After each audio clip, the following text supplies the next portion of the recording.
Hey, Ted here for MobileSyrup, and in this video review, I'm taking a look at Nissan's ProPilot Assist. That's that semi-autonomous driving mode that they were promoting with those Star Wars-related commercials on TV and online. I have taken it out on the real world. I've written the full review on MobileSyrup.com, but for the sights and sounds, here they are. Like other semi-autonomous modes, ProPilot Assist is an add-on or a layer above adaptive cruise control. So adaptive cruise control is where the car is going to a set speed or up to a set speed and knows when there's a car in front so that it'll slow down or stop so that not hitting anything. The process to get ProPilot Assist to work is a bit, well, it actually is a process. I mean, you got to press 3 or 4 different buttons just to get it going. So it's not as simple as just flicking a switch and just letting it go from there. You have to do the button pushes, and it's not as simple as just flicking a switch and off it goes. You basically have to do a sequence of button pushes for it to come into effect.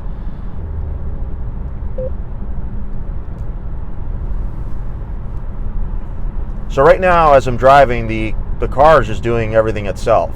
I'm going in a straight line, and it's staying within the lines. So this is the easiest way to use ProPilot Assist, is basically you're going in a straight line. So you're going on a long highway drive, this is going to work. Oh, it's giving me a warning now, telling me that I got to put my hands on the wheel.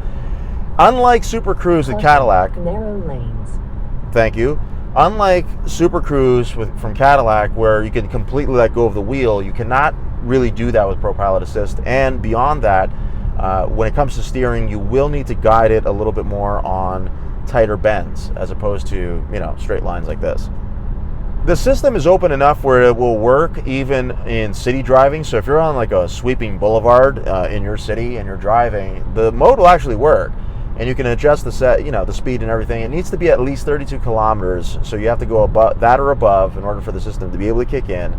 But the issue is that with so many things like stop signs and intersections and all various different things that change when it comes to city driving, the system is really not conducive to it.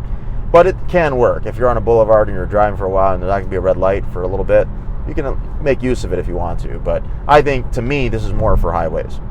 No matter how long I'm in ProPilot Assist, I can always adjust the speed. So I can always go up if I need to.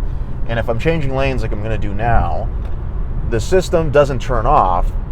But to turn it on again, there we go. It just turns on its own. So the system will turn on again after you've changed lanes, and then you're back into a lane again, and it recognizes those 2 lines that are there. Unlike Super Cruise, ProPilot Assist does not rely on GPS, so there is a camera, there is radar to stay within the lines, but it doesn't use GPS, so none of the highways have been mapped the way Cadillac has.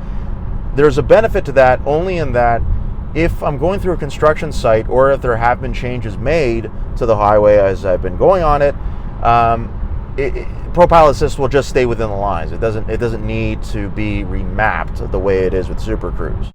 One day we're going to look back at the autonomous modes that are out now and look at them as being rudimentary. But for now, the tech is pretty cool. And though ProPilot Assist may be lacking some of the full autonomy, maybe, of some competitors, it's hard to argue with being able to just kind of lay back and relax a little bit more when you're going on long stretches on the highway.